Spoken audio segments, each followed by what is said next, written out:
Ndwendwela mbukeli wethu esimthandayo esimthanda ukubhubha sawubona khasimende lethu elivuka ekseni ngovivi lidela ubuthongo balo lizobuka nje lezi phalaphala zeintokazi eyisuke izokwethulela uhlelo lwesizwe sasekuseni ekhaya Jikelele. Sasifikile sifike qathatha. Uyabona kumnandi ke ukuthi thina sifana nesithunzi sihamba nawe nje lapho uya khona. Ngabe usetaxini sebhasini sesitimeleni noma ngabe usho ibhayisikili sithe nje ne lapha kuwe. Nkosi yami basabalisa ke namanje nkosi yami abantu abangayitholanga izipho ngeValentines. Omunye nkosi yami ngimzule nje sethi nje suka iValentines Day vele nje abe physics. Thina nje safunda ihistory so lindi Freedom Day.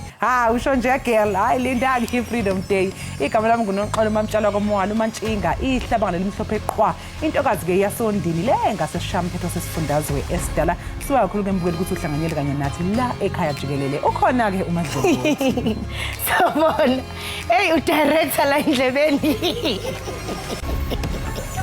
Ay yabona mawuthi qwa mawuthi valaza athi Valentines ndiphethe ukuhleka konke ndizibambile kodwa ngoku ndithi manje iziqhale masibulise mbukeli ngalensasa umhla weshumi elinesithandathu kweyomdumba lokho ngulesihlanu wokhokha umoya kwabo banxaphileyo ngoko ke zilela ungavumi ngempilo yakho solo kusazi ukuba kuqala yona impilo yakho ngaphambi kwayo yonke into ndicela kaloku nayo iching kanti ke xesijonga kuvimba wethu esathi sikufakele wona amanqaku afana nelithi inkokheli ke yombutho EFF uJulius Malema uqinisekisile ukuba ucimicimi wombane ngasombuleleka kwinyanga ezintandathu ukuba ke umbutho wakhe angaxhuzula imikhala emva konyulo.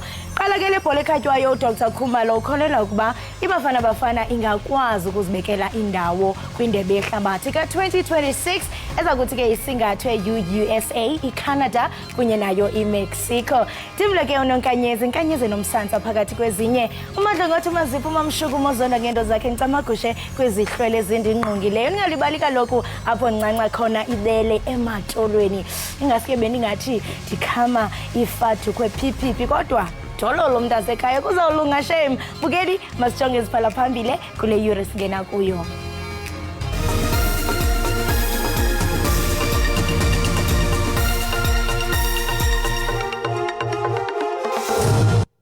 They are prepared to dismiss all this progress because it does not serve their narrative of a failed state. Mongameli Cyril Ramaphosa bephendula imibutho yezopolitiko izolo ngelithi elilizwe lithe chu liguquka ngokumandla ukuba libe ngcono. Load shedding can end in 6 months. Brian Malefe is waiting here, ready.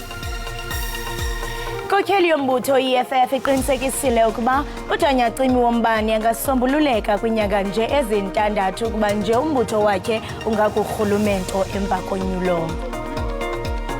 Let's give Hugo support and Helman and the background staff and the boys. Let us allow them to continue the way they did in Ivory Coast.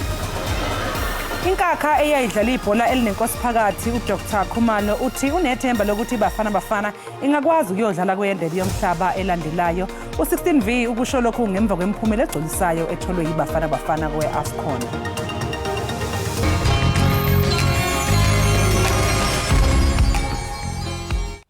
Mongameli Cyril Ramaphosa uthi elilizwe lithe chu liguquka ngokumandla ukuba libe ngcono.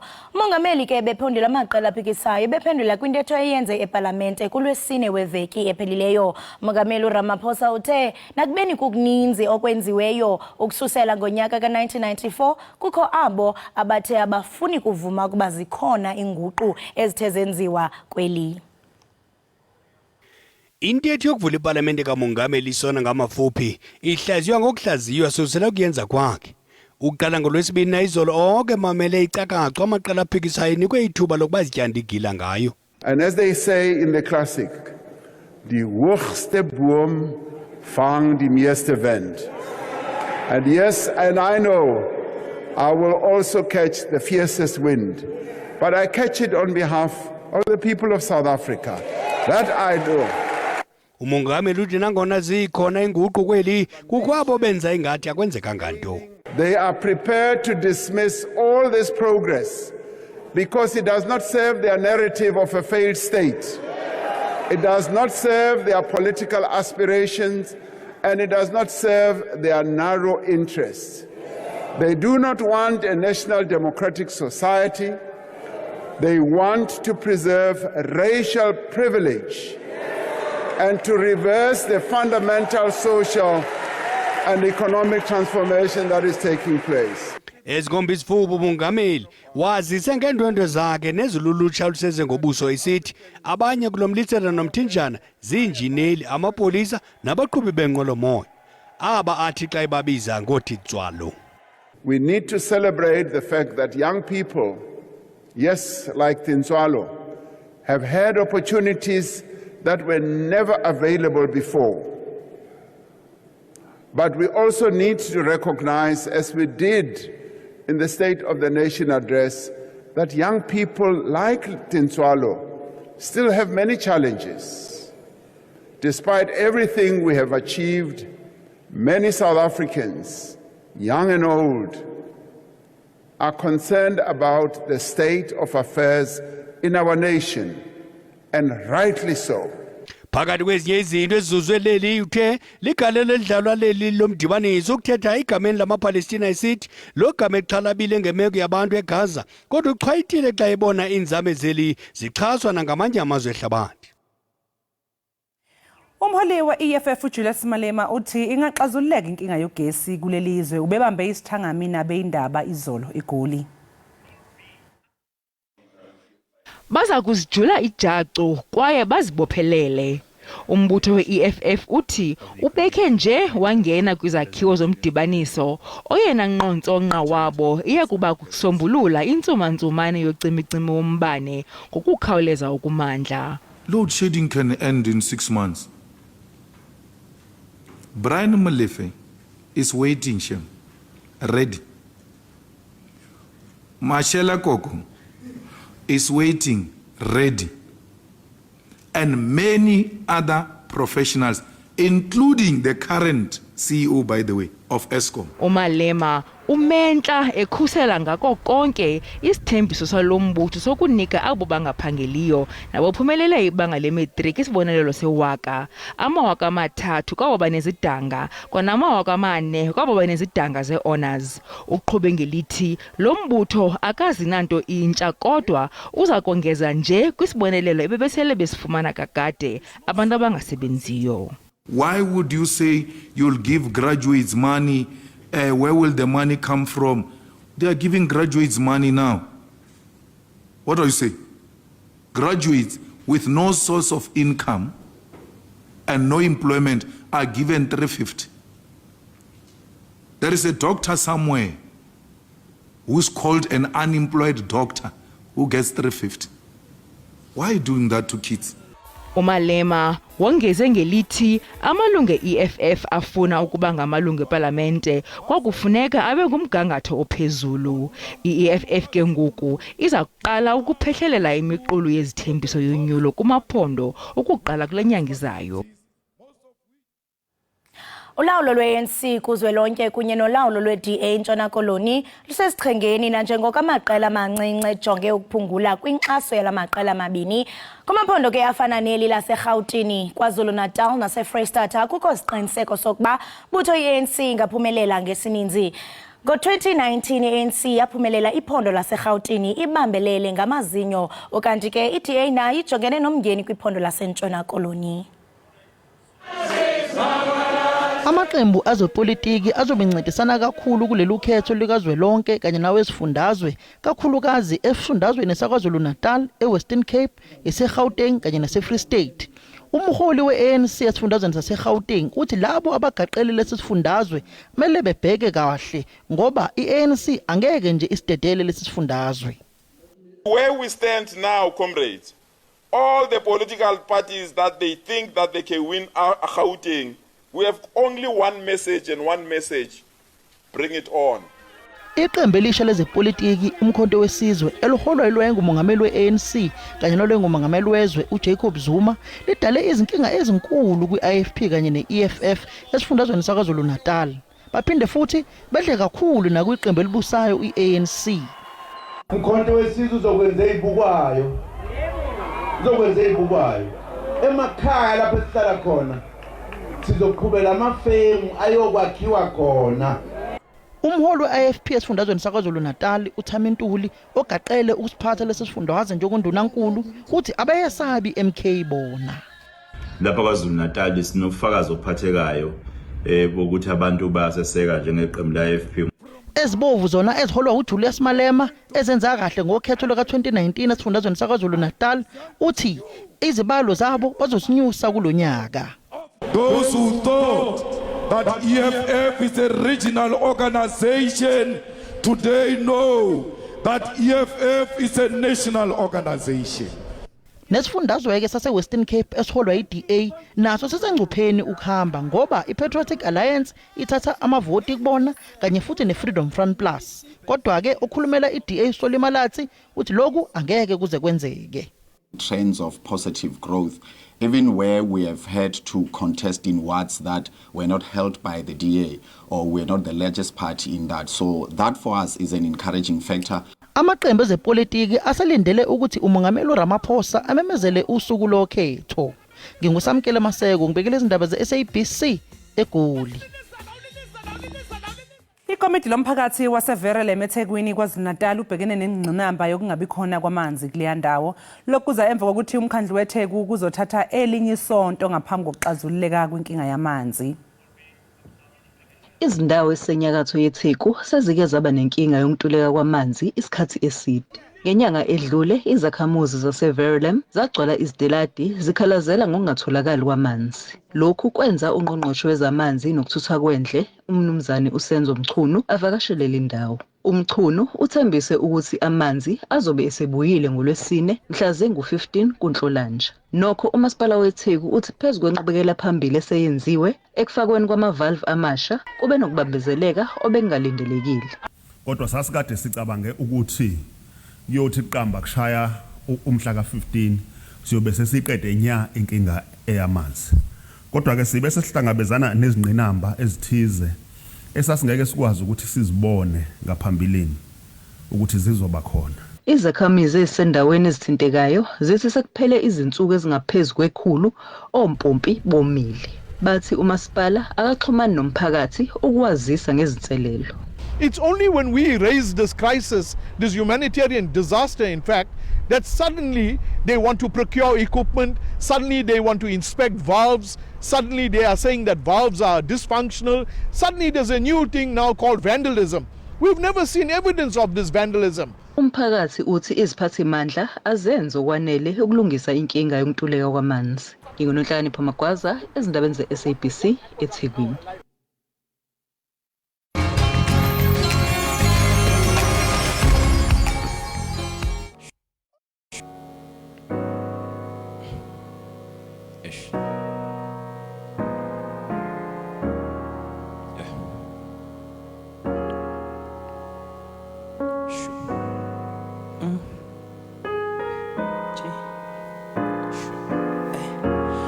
I showed up, y'all still don't see me.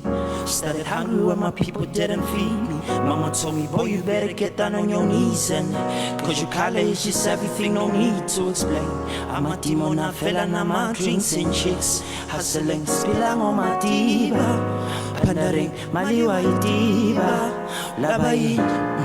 Engitwetha kivuka phansi umhlaba ukhohlakele phinda uvuse namakengi nekublome emakhoneni ngoba phela ikholula daki phela ikholula daki engitwetha kivuka phansi umhlaba ukhohlakele phinda uvuse namakengi neku emakhoneni ngoba phela ikholula daki ikholula daki engitwetha kinyakhumbuza bathi impila ikholula just for you. Look, you gotta get up on your feet before they use you, because my diva had to move before they used him. Yeah, I mean we use him, my Luther continue, but the struggle had to go on. Just a pathetic, but we still standing in billions. Baba vulindlela ngobuthi akufuni billion, 30 billion is billion. Takivuka phansi nomhlaba ukhohlakele phinda uvuse namakengi nekublome emakhoneni ngoba phela ikholula daki phela ikholula daki engitwetha kivuka phansi umhlaba ukhohlakele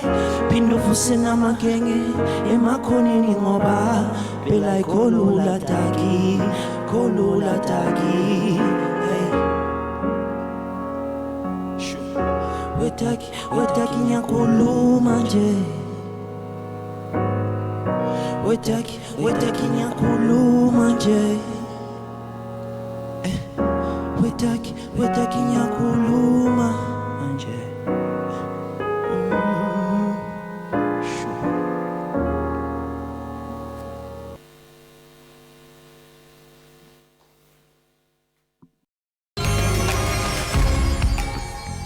Siphinde sikwamukele mbukeli lapha ekhaya Jikelele, sibonge kakhulu ukuthi ke usahlanganyele kanye nathi. Izolo ntambama umntwana wasonkweni umntwana uAfrika Zulu ubambe isithangamini abeindaba ezocacisa kabanzi ngemibiko ethi ingonyama yesizwe samaZulu uMisuzulu kaZwelithini usemkhomba indlela njengokhulumela unomthebe wesizwe samaZulu kanye nendlunkulu uqobo. Sinaye ke lapha kuZoom umntwana wasonkweni ukuze nje ke asicacisele kabanzi. Mngunomnyama asikubingelele ohlelweni, sibonge kakhulu ukuxoxisana nawe namhlanje ekseni. Ngibingelele msakazi. Hlabangani nabalaleli ekhaya. Sibonga kakhulu ukuthi uxoxisane nathi namhlanje ekseni mntwana. Besicela nje ukuthi usichazele ngokuhlaluke esithangamini obusibize izolo. Izolo ngibize isangamo sabeyindaba ukuthi ngikwazi ukuthi ngithole ithuba lokuthi ngicacise umhlaba nozukokana regarding i-shocking dismissal letter engiyithola kukhansela Tula sizwe.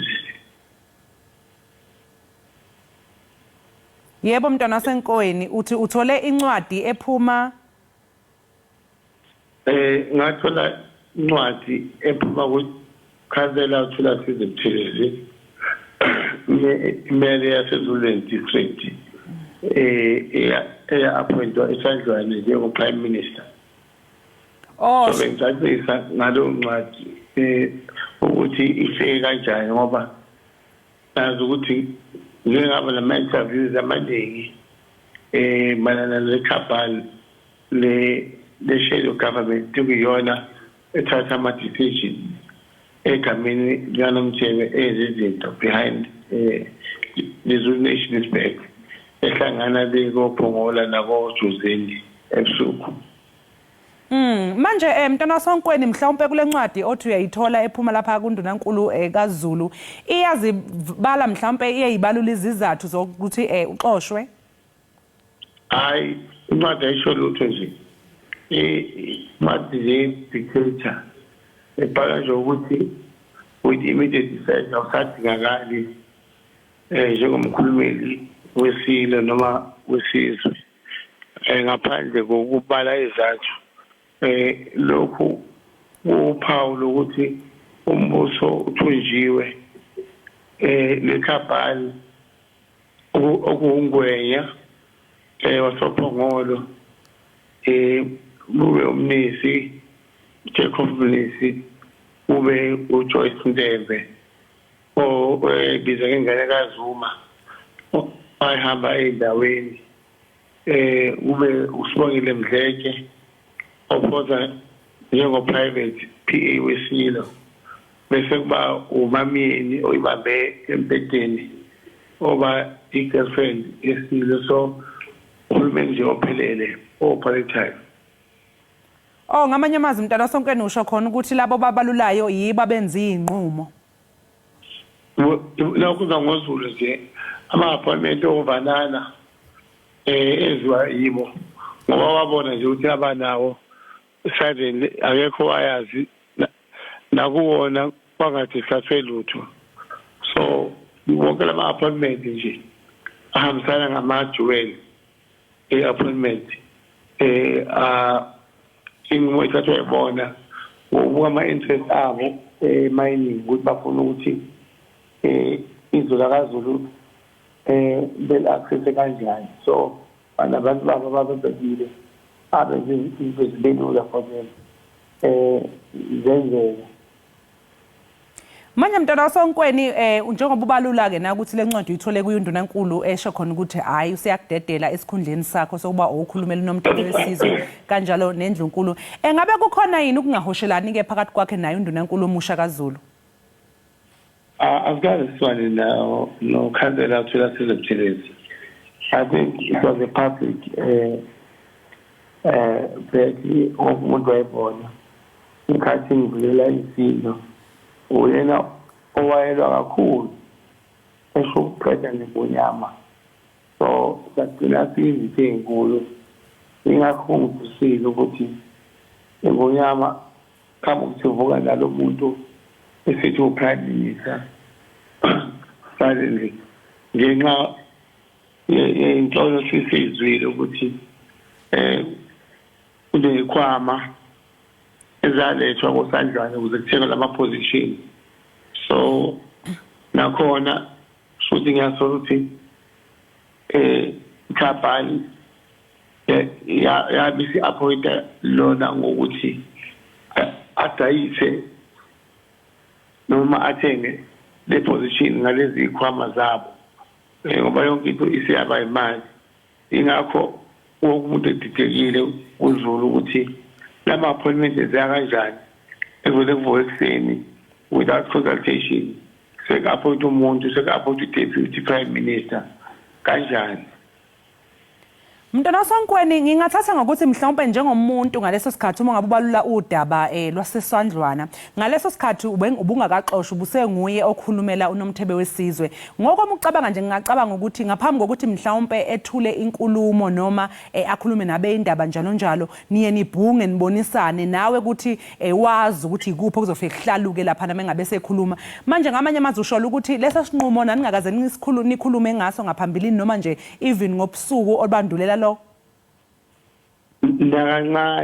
nakancane bengaye ukuthi angihlezi ngimalvazi ukuthi layi uma usufikile isikhathi ngelinye ilanga sokuthatha uZulunkulu umcabange umntwana uZulu uzothela uZulunkulu ngoba iphethula zoliningi alithole kubaba wakhe kulesi sikhulu bengaze ngicabanga ukuthi umuntu uzoshawa i-surprise esandlwane lapho kwabonakala khona ukuthi something wrong amaphoyisa angivimba ngoba akuningi yokhuluma nobayede malana lohlelo lwami labe indaba ngalelo langa esandlwane kepha angivimba kwathiwa ukhishwa ama-instructions individual ngoba ngizophazamisa nento azoyenza ebalulekile bengazi ukuthi yini ekugcineni kuvelile ukuthi uzophakamisa ukhansela sizothini njengomeya uZululand. Manje mntwana Sonkweni senike nabonana nonomthebe wesizwe ke nje samaZulu nabhunga ngalokho ubuso nobuso ithini yona ingonyama ngokuxoshwa kwakho bengakaze ngithole isikhathi ukuhlala ngithele nami ngibhizi into zami ngoba emva kokuthola imoto njengalena umdladla ushona phandle so nami ngibhizi ngento zami ngekhothi emhlabeni. Zikhona yini inyathelo ozoyithatha ke mhlawumbe ukuphosela nje inselele ke lesisinqumo sembubi? Hayi lutho mina angithatha decision yokulekelela unomthebe njengoba ngamlwela from the time ePrince wonke umuntu ethi ngeke abe ngonyama ngalwa ekuseni nasebusuku nantambama so uma lo hulumeni odoji ngoba labantu bona bathatha ivumo so isinkosi idedela abantu abadlula ukuthi bazothatha ivumo nehlalo naba ayikho into engayenza ngoba akusena umuntu ololikhundla so ngizoshengwa nje ngibonge and I hope ukuthi inkosi iphephe kulaba bantu ngoba ingozi ikhabhale ingozi and akekho wazi ukuthi ilophela kanjani ubudlelwane obudoji kanje othi nomuntu la akwambona uNkulunkulu u-appointela ukuzoxosha u-head of communication ngathi ubayede kangembozile ngikhansela uthula sizwe wathi ubayede no bathi bazimele zabo ukusebenzisana nithi mina sino ngasebenzisana kanjani nomuntu ongiphuka phambi komhlaba wabiza ngeyisu idiot wabiza ngoDole candidate ekubeni uyena ngamazi ukuthi ungena ngaphi isihlalo ngoba lo muntu is a total commoner akahlangene nesihlalo akasiyona inkosi akanayo i-standing emphakathini unama-charges amacala left right and center unama-record akhe ngapho into ezothiwani esho eyaphi sizothi kuzulu kwenzakalani bathiwa uzulu uyasibuza kodwa-ke ukuthi uzolazi ukuthi cha angisesiyingxenye yalo mkhumbi lona oyeweni ngoba inqola manje ibheke eweni-ke. He mntwana waSonkweni uCalvin wakwaDludla wayethunywe lapha eSandlwana naye uthi wawudidekile ngesikhathi kumenyezelwa undunankulu omusha uthi kwasekuvele nje sekubonakala ukuthi nawe chaza iphinde zikweqe indaba zaseNdlunkulu kwakuphatha kanjani lokho? Kungiphathi kabi ngoba into ebengidile nayo isikhathi eside le khampani isebenzisa kanzima so akungisurprisanga into okuzama ukuthi uyizile ulwele nje ukuthi usize inkosi ukuthi nesizwe sakazi ukuthi indaba zaso zilunge kodwa nami cha ngizokusebanje nami ngaba ukuthi nje ayiphuma impela siyabonga ngizothatha impela insasinyele imali ukuthi emva kokuthi ngicacisiwe kubantu umphakathi bakwaZulu wazi ukuthi ngoba ngifuna ukuthi lengqola bayingena bese abantu befona bebuza ukuthi lezani lapho nenza kanjani nakunje abantu bayazi manje ukuthi angikho kulento futhi isihayisekwe sebesikhathi eside lento ihayisekwe cishe isikhathi esikangenyanga laba bantu bebuyile bezoyihayijeka futhi ngoba sakwazi ukuba ngoba abadudula ngokubambisana noNdlunkulu bayisele bebengakwazi ukungelanisa esigodlweni manje sebevele bayithatha inkosi bayisebenza le isizophongolo nabo so akazi ukuthi yini izinto inkosi eyisayinayo ilanga nelanga phuma ama-signature isimo esikhulu esidabulisayo dabula kakhulu abantu bakwaZulu. Mntwana waSonkweni ke sesiphetha nje-ke kusho ukuthi mhlawumbe sesingasho nje ukusukela manje kuya phambili ukuthi cha awusesiye okhulumela unomthebe wesizwe kanye neNdlunkulu. Kunjalo nje ngoba kwakukulekelela kahle kahle isikhundla sami sokuzalwa ngumntwana omkhulu waSonkweni ngiphethe indlu kaMntwana uTshengane. Isikhundla vele ngeke ngisiphathe permanent ngoba kwakukulekelela nje ngoba there was not a permanent structure. I-position yami okuyiyona yona umntwana omkhulu waSonkweni okuyiyona position enkulu kunale ebengisiza kuyona yokuba ngiyazi ukuthi abantu abangazi lutho becabanga ukuthi le-position iyangiphakamisa. I-position engiphathisayo yokuba umntwana omkhulu waSonkweni phatha abantwana bonke nomhlaba waSonkweni. Ngicabanga ukuthi lokho kubalulekile umhlaba nganafanele ukwazi. Manje bengilekelela kahle umsebenzi ngwenza kahle kodwa cha it does not define me so ngajabula nami ukuthi igama lami nilungise kwaze ukuthi umntwana omkhulu waSonkweni useyabonga usemile ukulekelela unomthetho kuletho. Akusiyona into enkulu ngoba angithathanga ngisho imali isalary from government ngoba ngangifuna ukwenza kahle so akho mali bengiyihola kwakuyinto engayenza for a long time ngivolunteer ngisebenzisa imali yami ukusiza nokulekelela. Ngakho-ke abantu abaningi becabanga ukuthi ngoba kubhalela uPrima manje sho ukuthi khona ama-benefit engiwatholayo uma sekuthiwa mina ngifake iclaim imali yami ngicabanga ukuthi izinto ey'ningi zingalimala kakhulu ngakolapsa. Hayi-ke mntwana akukho usizo lukhona. Yebo, hayi siyathemba ke mntwana waSonkweni ukuthi nje ke konke kuzohamba kahle ke uqhubeke wenze umsebenzi omuhle ke lapho njengoba usho nawe ukuthi umntwana omkhulu waSonkweni sikufisela nje konke okuhle kuleyo ndawo. Lewo ke mbukeli bekuwumntwana waSonkweni umntwana uAfrika Zulu besixoxa naye ngesithangamisa beindaba abesibize izolo. Ake sijike equnga seyitolo siyabuya emva komzuzu wami.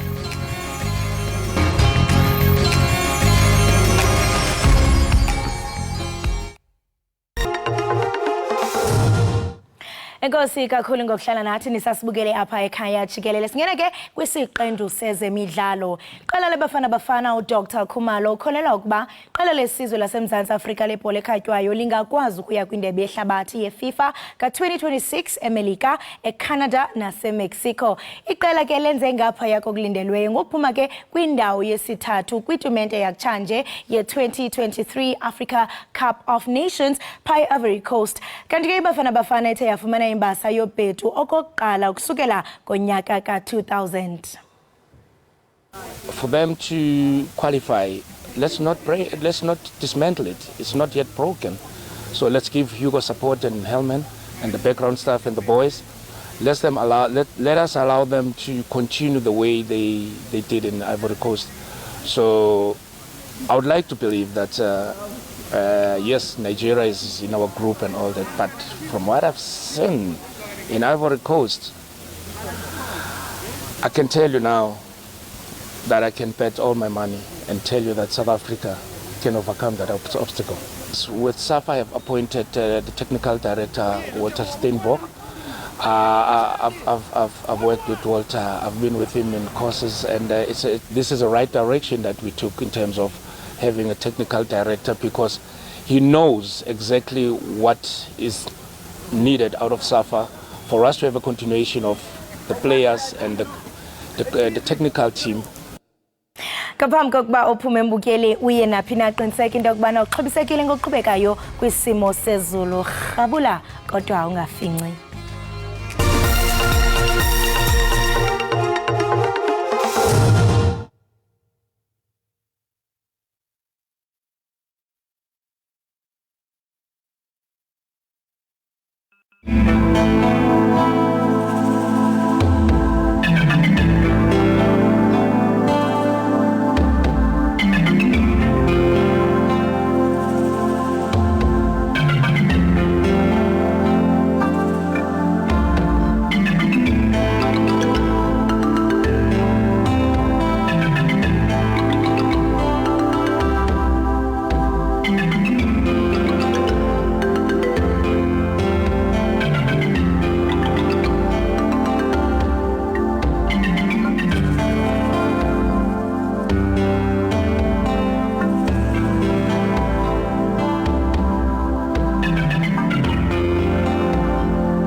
Enkosi kakhulu ukuhlala nathi nisasibukele apha ekhaya Jikelele. Amapolisa ke aseMpumalanga aqalise uphando emva kokubhaqwa kokhakhayi lomntu kufutshane namangcwaba asembuzini. Olukhakhayi ke lwenze njani kule ndawo kwaye zeziphi inzame ezenziwayo ukufumanisa ukuba lolu kabani. Fumana banzi ke malunga noku sinxelelana ngeZoom nesithethi samapolisa aseMpumalanga uColonel Donald Mdluli. Mnumzana uMdluli, masikubulise sikwamkele enkqubeni.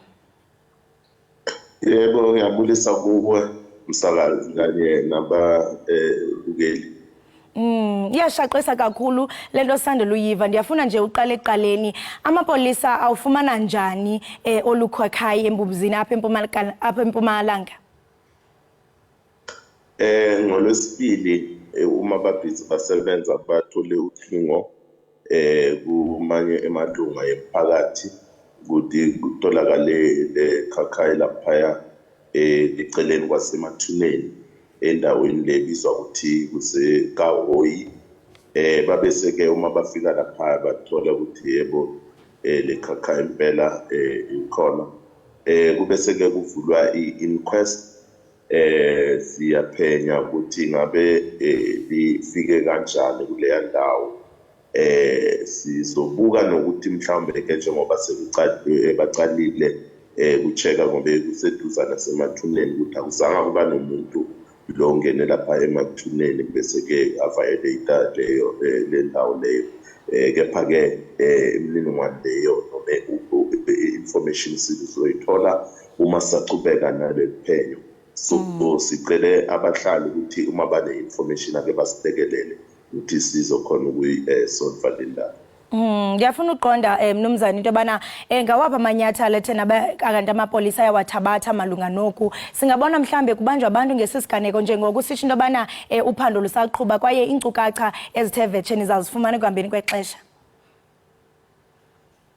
Kwamanje njengoba i-inquest ibuka kakhulu ukuthi kwenzakaleni lo muntu ingabe ubulewe o mhlambe ke ingabe kube nokuthi abantu bagubhe amathuna.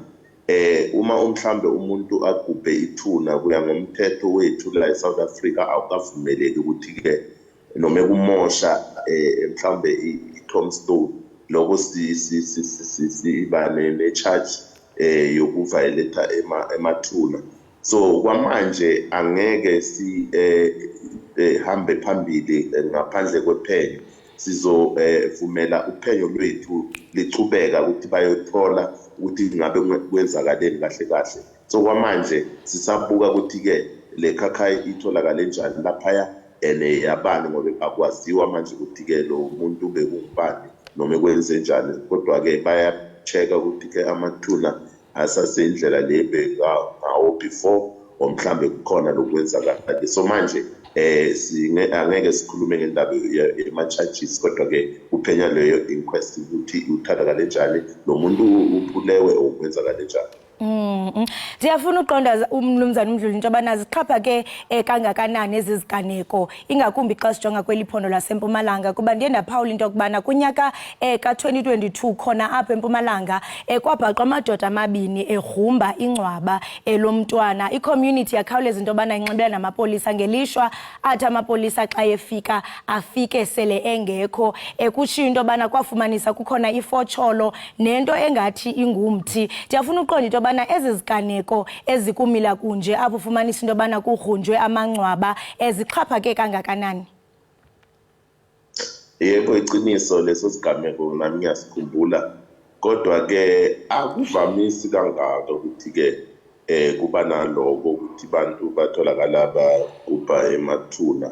Kodwa kwenzeka angeke sithi indaba le isihlupha kakhulu ukuthi abantu bagubha amathuna kanjalo. Kodwa sinokuthemba ukuthi ke njengoba kunethimba labaphenyi lizobukisisa ukuthola ukuthi ke mhlambe kwenzakaleni ukuze kutholakala le khakhayi ngoba vele indaba ukuthi umuntu sekashoniwe siyazi ukuthi umuntu kumele angcwatshwe ngesizotha aphinde kungabi nokuthi abantu bathitha le ndawo le alele kuyo. So siyathemba ukuthi le thimba lethu labaphenyi lizoveza ukuthi kahle kahle ingabe lekhakhayi kuwenzakaleni ukuthi ligcine libe laphaya. So ngiyaqinisisa ukuthi yebo sibe nezigameko ezicishe zafana nalezi ukuthi mhlambe ke abantu bathemparishela amathuna kodwa ke akusindaba ejwayelekile esifundeni sethu seMpumalanga. Njengokusisho into yobana ewe ayonto esingathi iqhelekile kodwa ke kwiziganeko zangaphambili mhlambi because ndiyafuna ukuqonda into yobana kude kugrunjwe umuntu oselengcwatyile inoba unobangela ingaba yintoni mhlambe ke kwii-cases zangaphambili nathi xa nifumanisa unobangela wokuba kugrunjwe umntu ingaba ukhokhela kwintoni kuba ndiye ndaphawula into yokubana komnye wonyaka kwabanjwa kuthiwa kwabanjwa isangoma sihamba namanye amadoda ayegrumba umzimba. Inoba unobangela okhokhela kwisiganeko esimula kunje uye ube yintoni?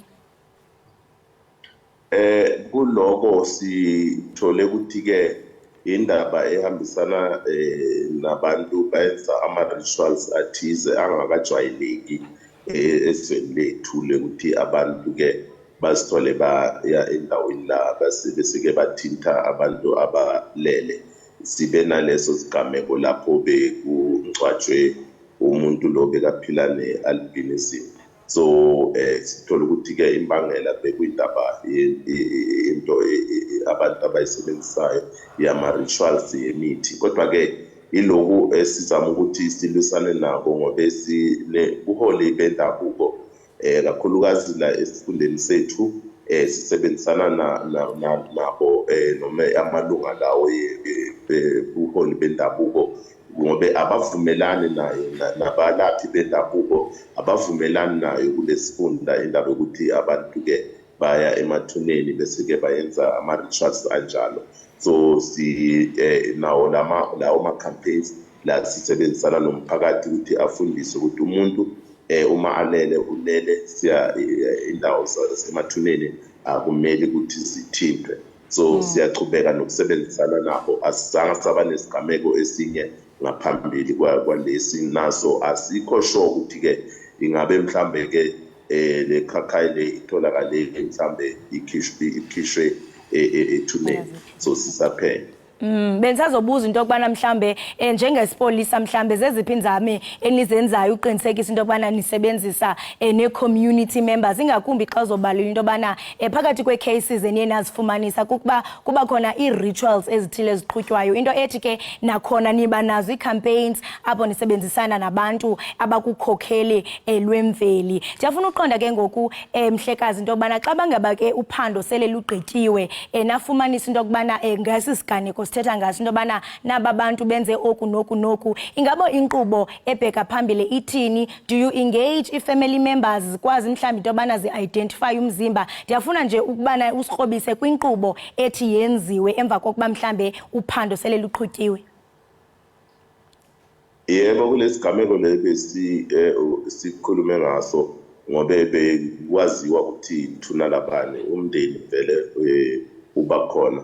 So siya engage ama-families ya lawo, like manje uma sesithole le khakhayi lokwenzeka sithola umndeni mhlambe lo uzovela ngoba kuyoba nabaningi bathi sike salahlekelwa umuntu, like izolo ngithole uqingo omunye bese ngimthumela kulaba abaphenyi ngendaba yokuthi-ke nabo bake baba nomzimba kodwa-ke inhloko beyingekho ukuthi mhlambe bachumanise lo mndeni kanye nalabaphenyi kuzoyenziwa ama-DNA test kuzobonakala ukuthi ingabe mhlambe le khakhayi ingabe ile nhloko yalo uke washona wesifazane kodwa bekungakatholakali inhloko yakhe. So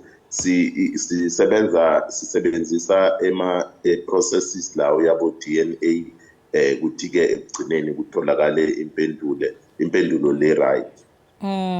Qaba nje abantu abanolwazi mhlawumbe ngesisiganeko bangaqhagamshelana njani, kwaye niyaqinisekisa into yokubana umuntu othe wanolwazi nizawukwazi into yobana nimfihle i-situation yakhe ibe private?